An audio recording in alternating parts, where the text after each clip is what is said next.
Barcelona bu mövsümdə Çempionlar Liqasını götürməyəcək. Barcelona evdə 0-2 hesabı ilə Atletico Madridə məğlub oldu. Cavab oyundan möhtəşəm başlamışdı katalonlar, lakin 1-2 hesabı ilə qələbəyə baxmayaraq Atletico Madrid mərhələ adlayır. Oyundan sonra isə Barcelona futbolçuları başladılar göz yaşı tökməyə, hakimi ağlamağa ki, ayda hakim nə pisdir, bizi yenə yıxdı sürüdü. Sadəcə məğlubiyyəti qəbul edə bilmirdilər. Real Madrid Bavariyaya məğlub oldu. Mən Real Madrid fanatı olaraq bu məğlubiyyəti qəbul edirəm və fikrimcə Kamavinga'nın qırmızı vərəq almağı haqlı idi. Kamavinga başını işlətməli idi ki, sənə sarı vərəqən varsa lazımsız yerdə topu götürüb qaçmalı deyilsən. Eduardo'nun elədiyi hərəkət qeyri-professional hərəkət idi. Ona görə də hakim layiq olaraq Kamavinga'ya ikinci sarı vərəqə verdi və Kamavinga meydandan qovuldu.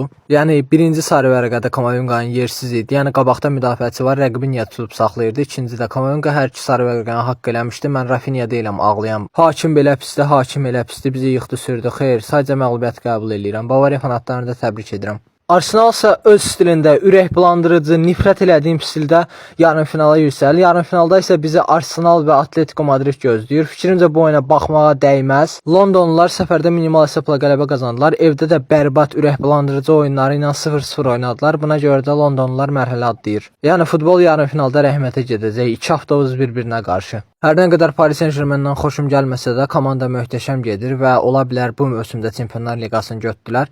Onlar evdə də Liverpoolu 2-0 hesabı ilə məğlub elədilər, səfərdə də Liverpooldan 2-0 hesabı ilə güclü oldular. Fransalı futbolçu Ousmane Dembele dubl elədi bu oyunda.